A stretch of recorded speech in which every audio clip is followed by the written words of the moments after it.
आज का question electrochemistry से और नीट में पूछा गया क्वेश्चन और टॉपिक है इलेक्ट्रोलाइसिस। क्वेश्चन कह रहा है कि एक्वस सॉल्यूशन है सोडियम हाइड्रोक्साइड का, उसको इलेक्ट्रोलाइज किया गया। इलेक्ट्रोलाइज करने पर 4 ग्राम ऑक्सीजन गैस एनटीपी पर मिला एनोड पर। 4 ग्राम ऑक्सीजन गैस हमें मिला एनोड पर, कंडीशन है एनटीपी।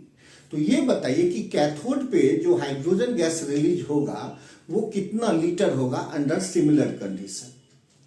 तो क्वेश्चन है during electrolysis of aqueous NaOH 4 gram of oxygen gas is liberated at NTP on anode, the volume of H2 gas liberated at cathode under similar condition. तो अगर हम इसको बड़ा ही जल्दी 2-4 सेकंड में बनाने का प्रयास करें तो ऐसे बनाएंगे सीधा कि जितना ग्राम इक्विवेलेंट ऑक्सीजन एनोड पे रिलीज होगा उतना ही ग्राम इक्विवेलेंट हाइड्रोजन कैथोड पे रिलीज होगा। और आप तो जानते हैं कि 8 ग्राम ऑक्सीजन 1 ग्राम इक्विवेलेंट होता है, तो हमारा 4 ग्राम ऑक्सीजन है, हाफ ग्राम इक्विवेलेंट, मतलब ऑक्सीजन यहाँ आधा ग्राम इक्विवेलेंट है। तो ऑक्सीजन अगर हाफ ग्राम इक्विवेलेंट है तो हाइड्रोजन जो कैथोड पे रिलीज होगा वो भी कितना, हाफ ग्राम इक्विवेलेंट।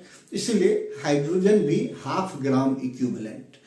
और वॉल्यूम पूछा गया है तो एनटीपी पर 11.2 लीटर जो होता है हाइड्रोजन गैस वो 1 ग्राम इक्विवेलेंट होता है, तो हाफ ग्राम इक्विवेलेंट कितना हो जाएगा, 5.6 लीटर। और हमारा आंसर क्या हो जाएगा, ये। लेकिन अगर हमें थोड़ा बेसिक समझ के बनाना हो तो फिर हम ऐसे सोचें। सबसे पहले ये ध्यान में रखेंगे कि इक्विवेलेंट वेट ऑक्सीजन का कितना होता है, 8, इसीलिए 8 ग्राम ऑक्सीजन जो होगा वो 1 ग्राम इक्विवेलेंट। और इक्विवेलेंट वेट हाइड्रोजन का जो होता है वो 1, इसीलिए 1 ग्राम हाइड्रोजन 1 ग्राम इक्विवेलेंट होगा।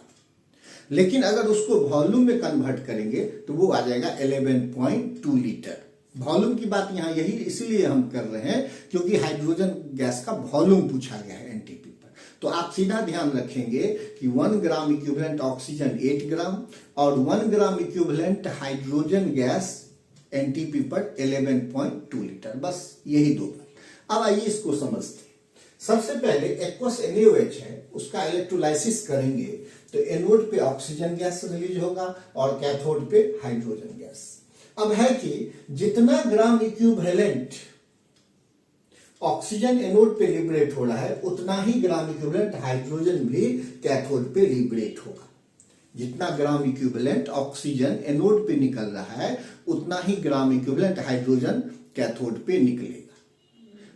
तो हमको दिया हुआ है कि 4 ग्राम ऑक्सीजन गैस जो है वो एनोड पे लिबरेट हो रहा है।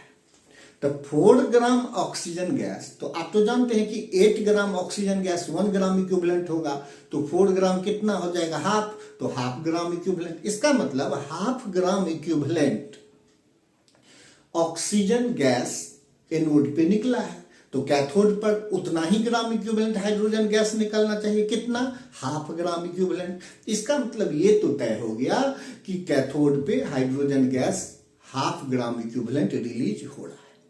अब हमको वॉल्यूम पूछ रहा है हाइड्रोजन गैस का, तो 1 ग्राम इक्विवेलेंट हाइड्रोजन गैस कितना होता है, 11.2 लीटर, तो हाफ ग्राम इक्विवेलेंट कितना होगा, तो हाफ ग्राम इक्विवेलेंट 5.6 लीटर। तो हम ऐसे देखते हैं कि एनोड पे ऑक्सीजन गैस, कैथोड पे हाइड्रोजन गैस, तो नंबर ऑफ ग्राम इक्विवेलेंट जो ऑक्सीजन के होंगे वही किसके हो जाएंगे, हाइड्रोजन का, तो बराबर कर देते हैं। अब 4 ग्राम ऑक्सीजन है गैस है तो वो कितना हो जाएगा, हाफ ग्राम इक्विवेलेंट। इसका मतलब number of gram equivalent hydrogen भी कितना होगा, हाफ, तो हाफ। और 1 ग्राम इक्विवेलेंट कितना होता है एनटीपी पर वैल्यू, 11.2 लीटर, तो हाफ इंटू 11.2 लीटर कितना आ गया, 5.6 लीटर।